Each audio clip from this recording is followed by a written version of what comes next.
26ویں پارے کے خاص مضامین کا خلاصہ۔ بسم اللہ الرحمن الرحیم۔ اس 26ویں پارے میں کل 6 حصے ہیں۔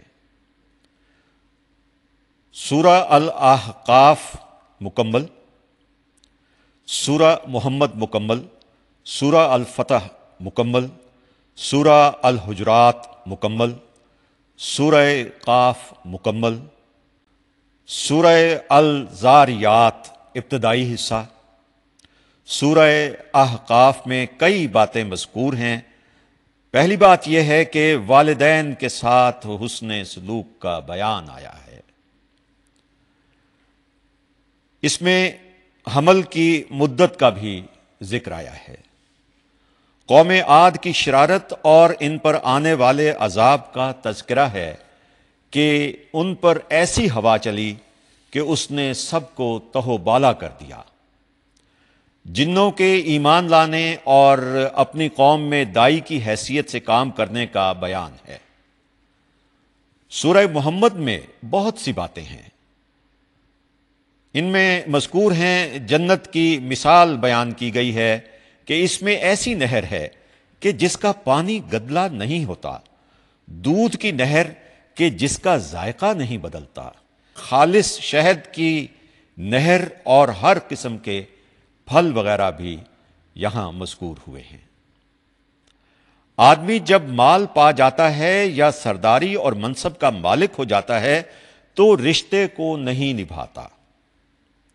تیسری بات اس میں یہ ہے کہ اللہ اور اس کے رسول صلی اللہ علیہ وآلہ وسلم کی مخالفت اعمال کی بربادی کا ذریعہ ہے۔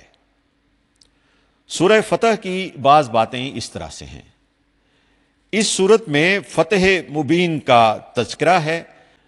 نبی کریم صلی اللہ علیہ وآلہ وسلم پر ایمان لانے اور آپ کی تعظیم و توقیر اور مدد کرنے کا بیان بھی ہے۔ صلح حدیبیہ کے بعض حالات کا بیان بھی ہے۔ نبی کریم صلی اللہ علیہ وآلہ وسلم کے خواب کا تذکرہ کہ آپ مسجد حرام کی زیارت کریں گے۔ صحابہ کرام رضی اللہ تعالی عنہم کی بعض عمدہ صفات کا بھی بیان ہے۔ سورہ حجرات میں کئی باتیں ہیں۔ نبوت و رسالت کا مقام، دو جماعتوں کے درمیان اختلاف کی صورت میں اصلاح کی کوشش اور بغاوت کرنے والی جماعت کے مد مقابل کھڑے ہونا یہاں تک کہ وہ راہ راست پر آ جائے، یہ بھی مذکور ہے۔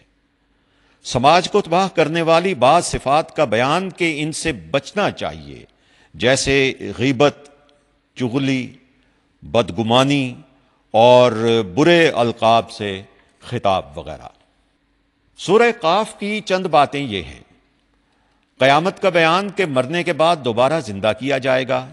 قوم نوح، سمود، عاد، فرعون اور اخوان لوط کی تکذیب کا بیان ہے۔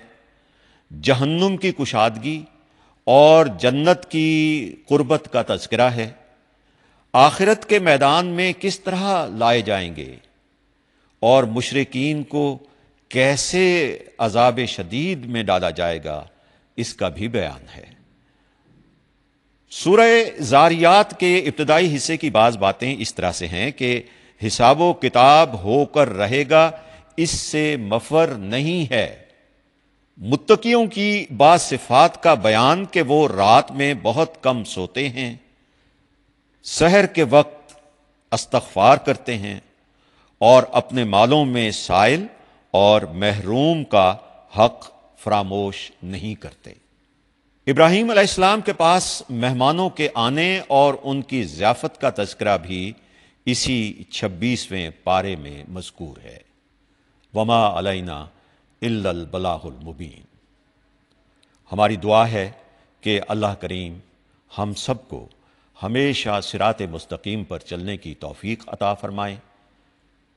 درود و سلام گھرانہ، درود و سلام گھرانہ، ہر دن ہر پل مسکرانا۔